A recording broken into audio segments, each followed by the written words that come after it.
Thank you so much for making the time to do this. I'm super excited to start having these conversations around music cultures from around the world and how that benefits musicians to learn different types of music. Um, so just to start, even though I already know the answer to this, if you could just briefly talk about your own career in music. Sure. I'm Mike Frattantuno. I'm a composer. I'm a songwriter, a bass player, play guitar, play a lot of instruments.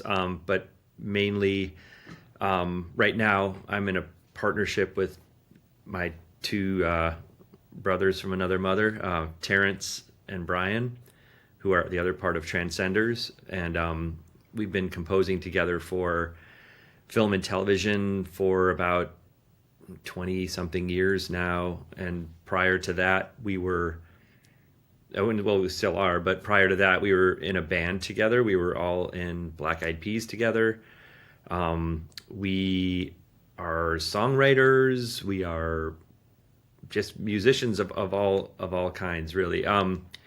But the work that we do now is probably the most has been the most impactful on my life because we've been doing it for so long, and the partnership that we have together is probably the longest. I mean, definitely is the longest professional partnership of my life. So I do look at the three of us like we're a band, like we're, you know, three parts of a greater whole that somehow make up something that is of value. Hopefully in the music world. And in terms of how it all came together, being together in a band years ago, Black Eyed Peas, that was the mid to late 90s and into the early 2000s. That I had known Terrence before, so we went to high school and college together, and we had played in bands before. And professionally speaking, when we came out to Los Angeles, he brought the Black Eyed Peas. He brought me into the Black Eyed Peas world because he was drumming for them, and he said, "Hey, do you want to play bass?" And I said, "Of course, yeah, let's do it." And then we later met Brian, and he joined the band, and then we all did a record together, and then we toured together, and then T and I stayed on and did two more records together, and with the Black Eyed Peas. And then after that, or during that making of the third record, T and Brian and I started composing together, mostly for commercials and the occasional songwriting gig. Writing a song for a movie, for example, and it just sort of became like this might be what we should be doing going forward. And as we were entering into that phase of life where I was starting a family and Terrence was starting a family, it seemed like maybe a good idea to be your own boss and to sort of create a new thing where you're more in control of the final product and less of a background player, and more of just an actual creative collaborator with a team, that we felt we had really good symbiotic relationship together. So we created Transcenders, started composing, doing all that, and the I don't want to get too into credits and things like that, but we've done a lot of work, and we've continued to do a lot of work, and somehow have made a living at something that I think is a very difficult career to have. A career in music is not easy.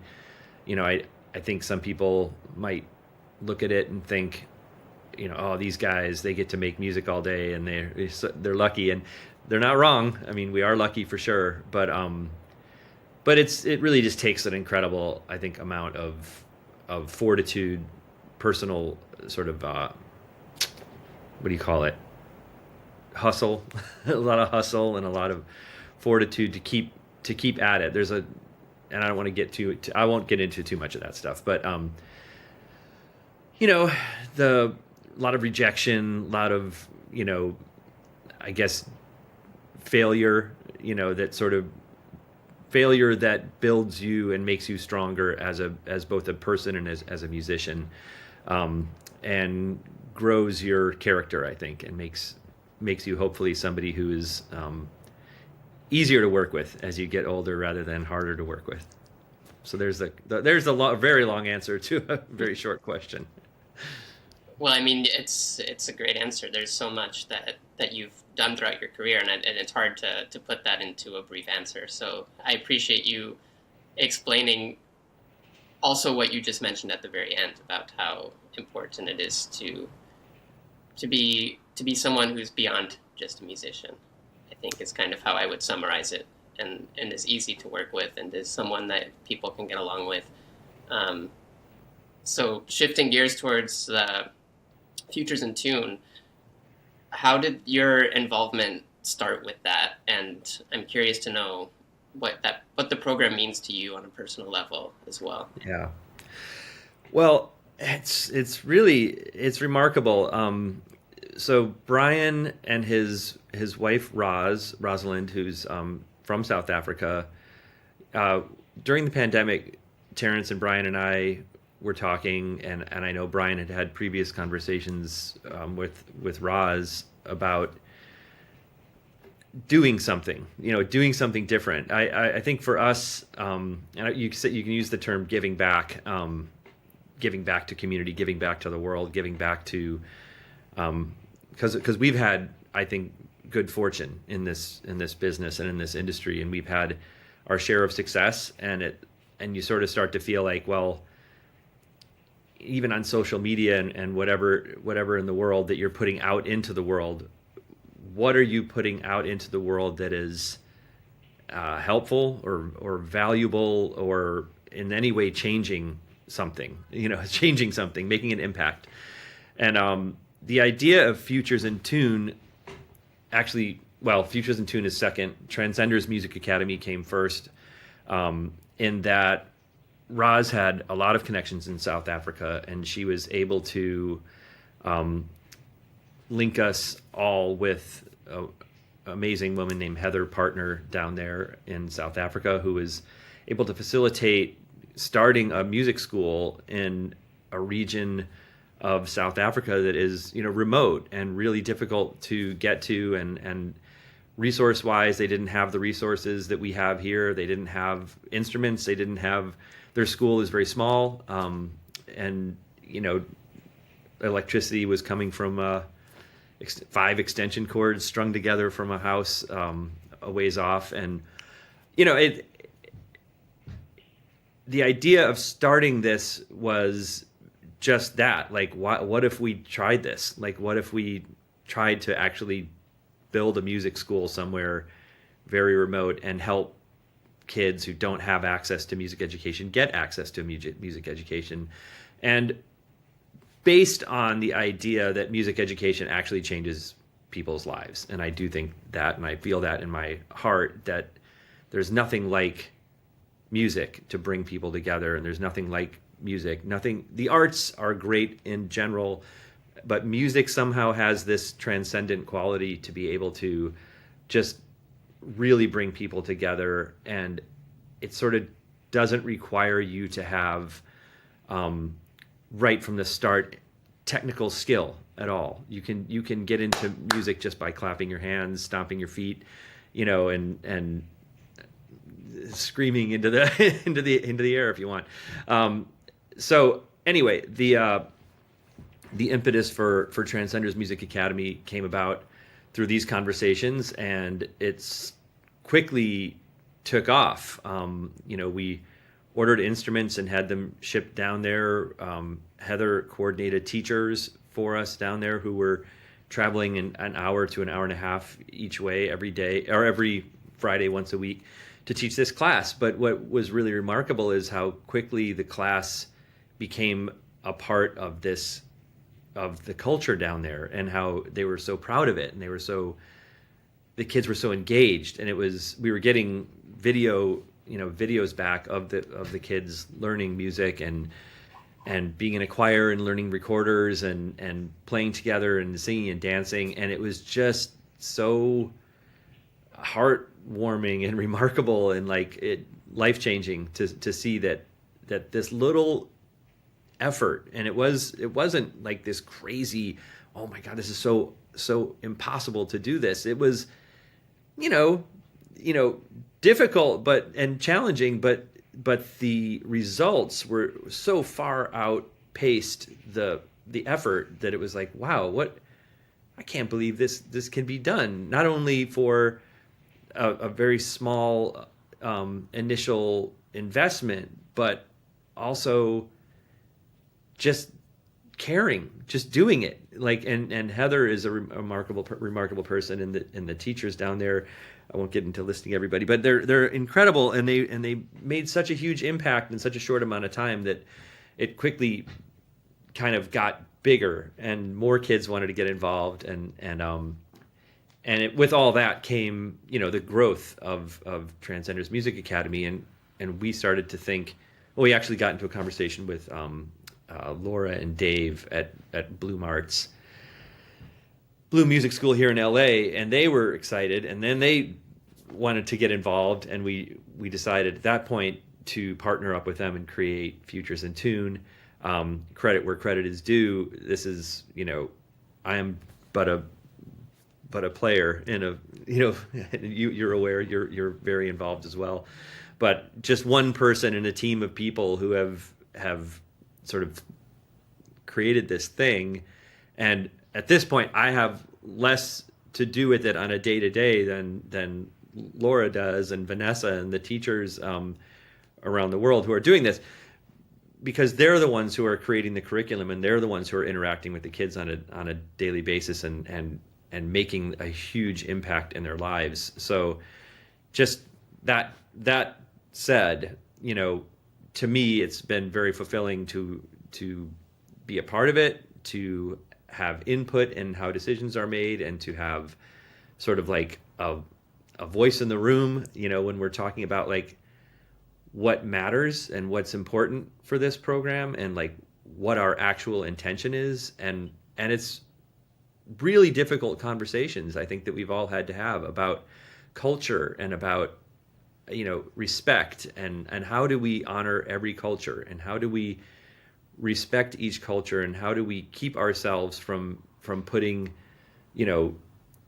a Western point of view on top of other points of view. And it's been remarkable and fascinating, and everybody is so committed to the idea of this being a global connection. Everyone is committed to this being special and global, and a means of communicating with each other, and a means of understanding each other and getting to know other cultures. And for kids to see here a culture in South Africa or in Mumbai, and to feel like I have a connection with those people. Like, I have a connection with those kids. Those kids are just like me, like I'm not different because I'm in the United States. Look at how much we're the same. And I can learn their music, and they can learn my music.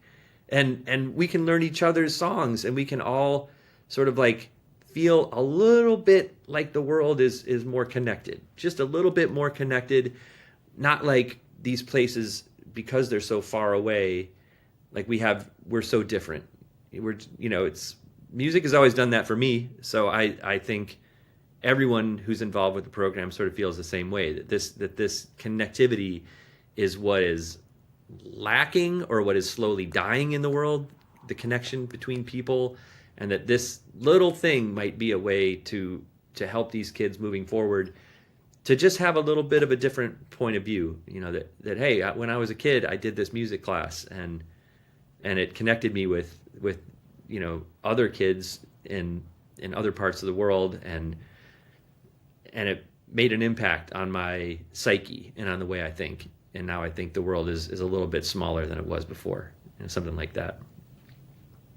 Yeah, I mean, I can just feel your passion in everything that you just said, and you touched on a lot of things that I want to bring up. But the first one is like you said you're a small player in this, and I want to give you credit also where credit is due, because you're also an important part of this, and I think it's really a really great team, because I feel like everyone in some version would say what you've said, because it's a global connection, and it's also like a global learning experience. Like you said, global connection, and it's also for everyone, not just the kids. We're all learning from this experience, and we're all gaining more connection with each other. And it's a collection of like this, the sum of all the parts. Without any individual one, it loses a lot of what that value is of being this global community with really different perspective and different life experience. And I feel really grateful to be a part of it as well.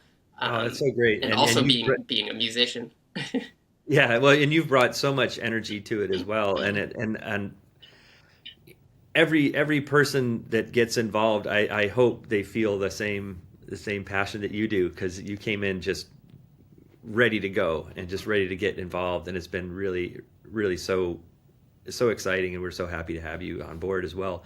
Um, and yeah, it is amazing when you're in a room with you were just here and we had a meeting, and when you're in the room with everybody, or at least with the team that's here in the United States, it's incredible how many ideas fly, and just the passion and the excitement and the sort of like, it's exciting. It makes it exciting, and it makes you really want to do things. It makes you want to help. It makes you want to get involved. So yeah, I'm with you on that, 100%.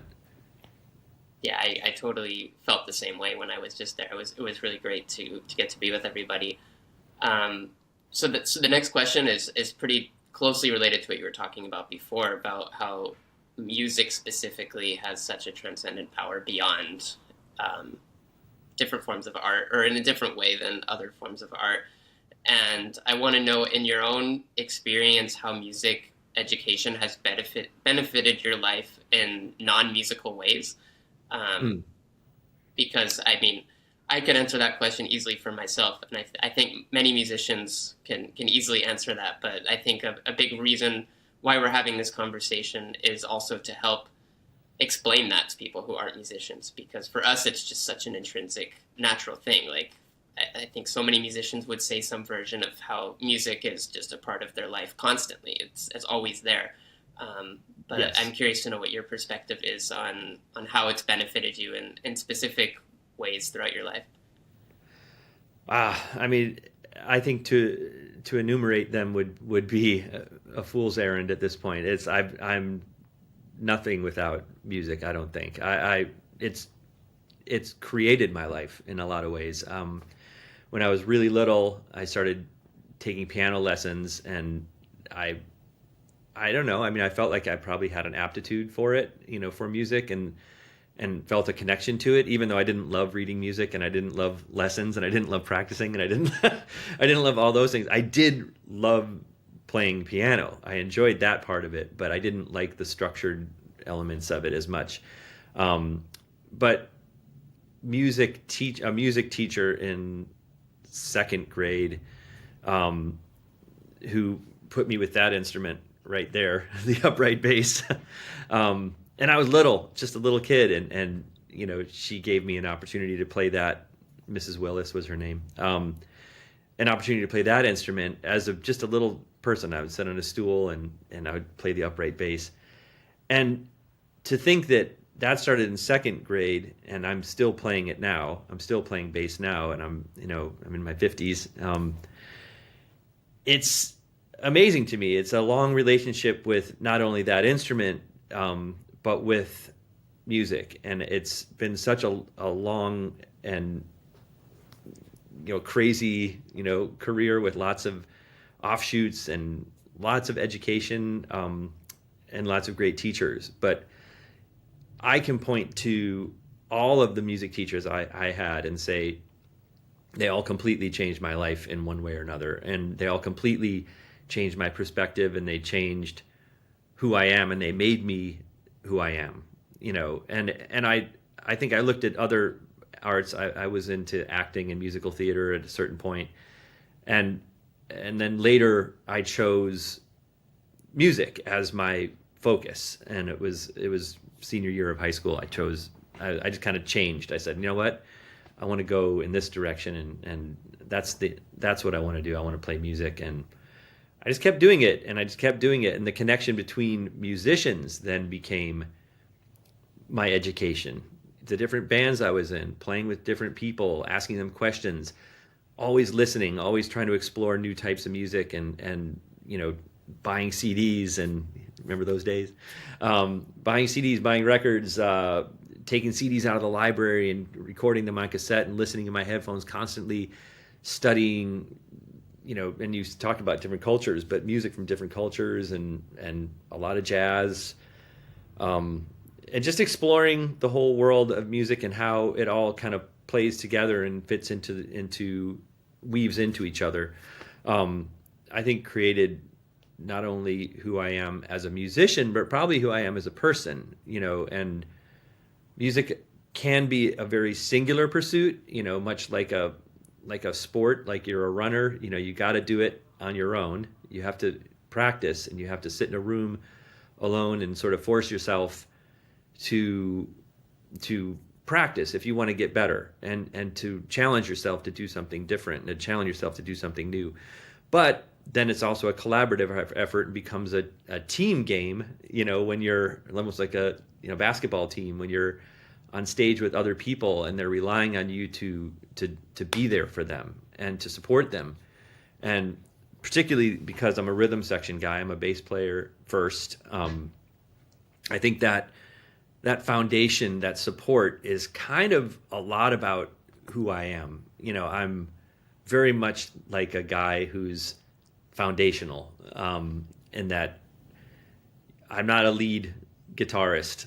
You know what I'm saying? Like, that's never been who I am personality wise either. I'm much more of I'm going to be back here holding it down and I'm going to do my thing and I'm going to make sure that you shine and I'm going to hope that you shine and I'm going to do my best to listen and to create a foundation so that, you can build on that musically. And that's something that I've only learned through music and through being in teams with people and in bands with other people. And I said I learned the most from other musicians, and that's 100% true. I just learned from watching them play and listening to their phrasing and how they choose to do something, and I've learned from that and I've grown from it. And I'm fortunate to have played with a lot of amazing people in my life and continue to play with amazing people, but that foundational, that basis that came from education and from those teachers when I was a kid, I still to this day when I warm up for anything, I play this one little phrase that a bass teacher taught me 30 years ago. He taught me this one little, and I play it almost every time I warm up, and it's funny because like you just think that's just a little building block of something that then grew into a whole, a different part of my psyche and a different part of my education as a musician. So can't say enough about it, really. It's everything to me, and it's everything that's, that I've built my life on, that's it. Yeah, that makes a lot of sense. And you mentioned so many things that are skills which are applicable in different areas of life, like how to be supportive in a musical context. Just practicing that skill teaches you how to be supportive in your day-to-day life, or knowing how to communicate with people, how to handle situations in which you have to think beyond your own needs and your own desires, and definitely. And figuring out how to manage and navigate situations in which you have to deal with other people's desires and needs as well. And that's the world we live in. That's the world we've always lived in, and it's the world we will always live in, is having to collaborate and navigate relationships with other people. And it sounds like music has really had a significant impact for you since Miss Willis, if I'm remembering the name correctly. You mentioned, collaboration, but also compromise, like saying, I think this is what this should do. Oh, I think this is what it should do. Okay, well, let's just play them both and see which one we like better. And, being able to say, to take a little bit of ego out of it and try not to play with as much.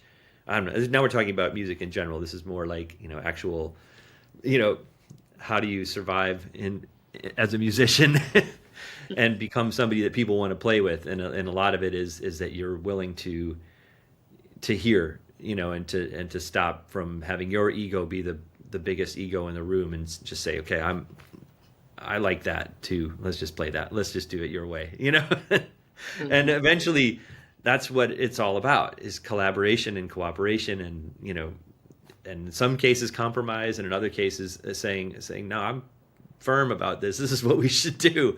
So it's a great education in how to deal with people, and yeah, like what we just said. Right. Yeah, I mean, these skills I think are becoming even more important in today's world because things are changing so rapidly, and there's just so much new ideas, so many new Yeah. ideas that are constantly rising in any industry you could name.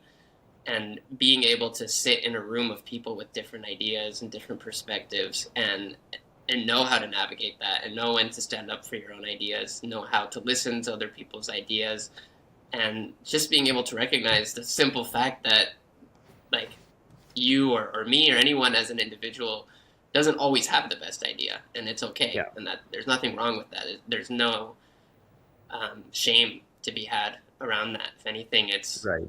it's pride to know that you are able to recognize those moments where you might think at the beginning of a conversation or situation that you have the best idea, and then to come full circle to realizing that idea might be anywhere from not good to terrible, and to be able to move forward without any emotional connection to it, and to accept that it's okay, and other people might be able to bring better or more effective ideas to the table. So that leads me to this next question about how has learning music from other cultures benefited you as a musician and as a person, similarly to just music in general.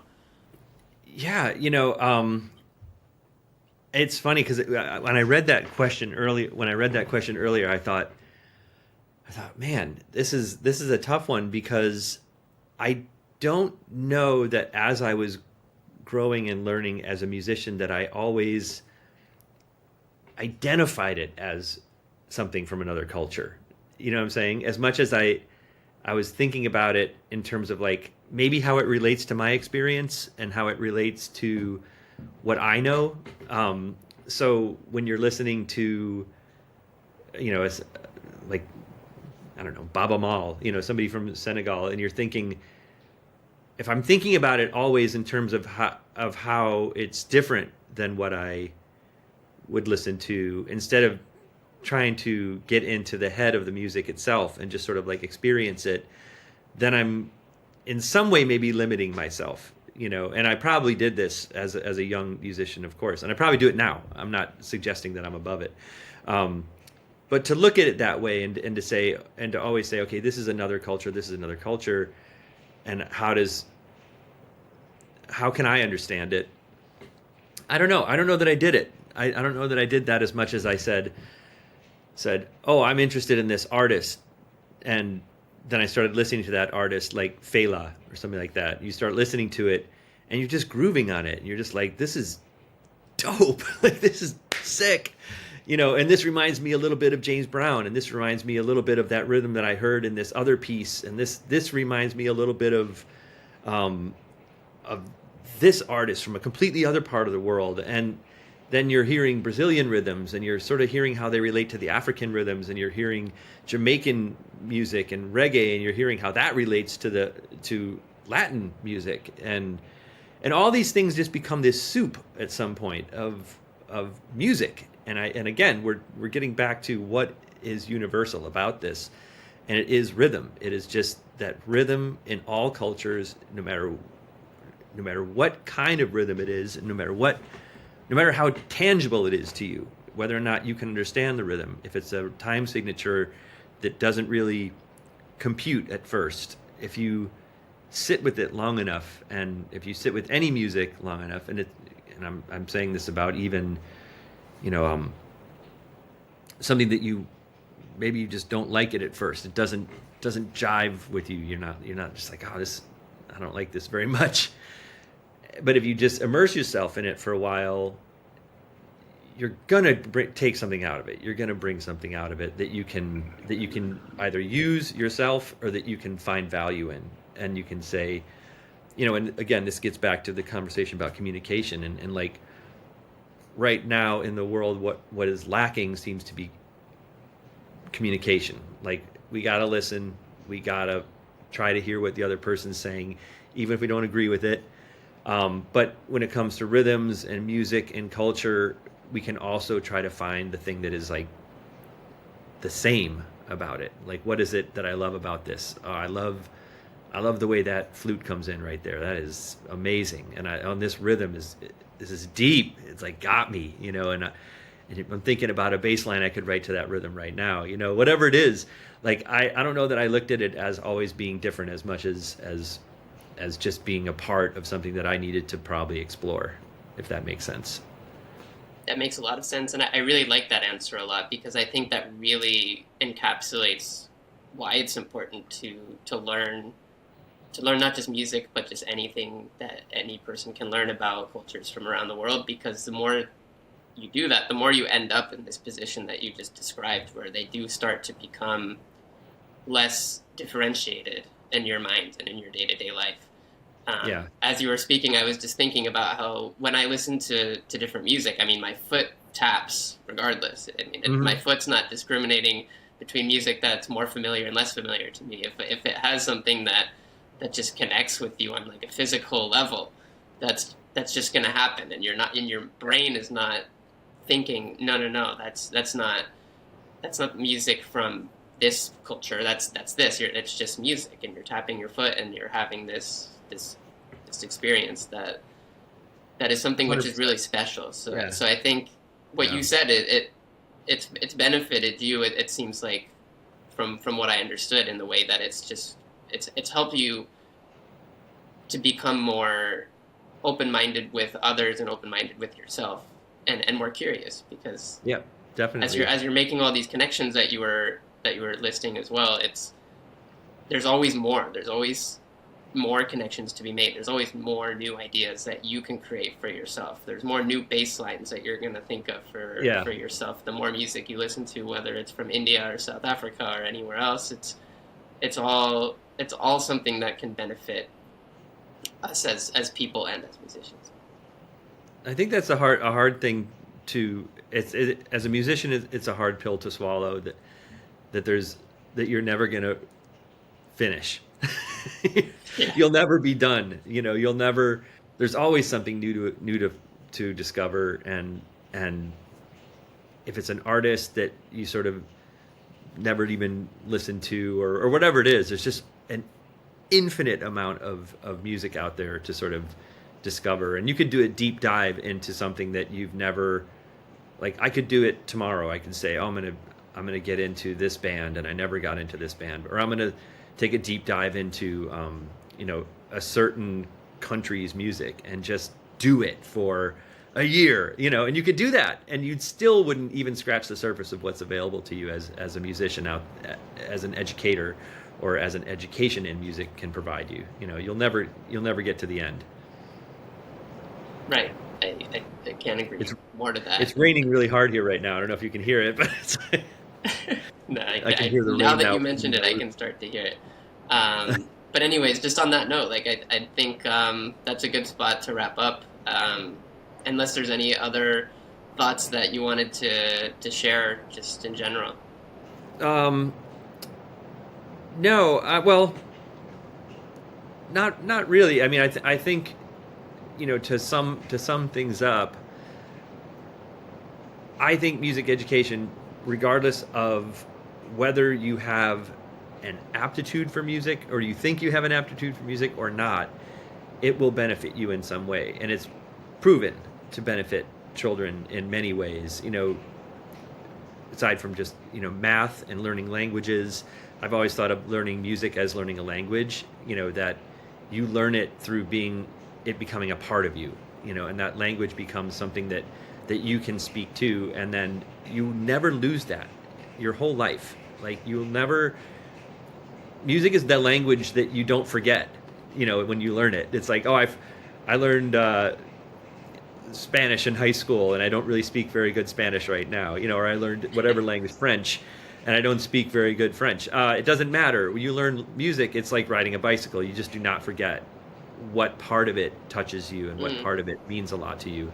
And being able to discern rhythm, and being able to sort of pick out melodies and sing along, those are just things that will benefit every soul on earth forever. And if it's taught early and it's absorbed early, it will have that much more of an impact on how you live and how you communicate with the world. So that's like, if that can be the takeaway from doing this, you know, from being a part of Futures in Tune for us, then I think we're doing a great thing in the world. That's all.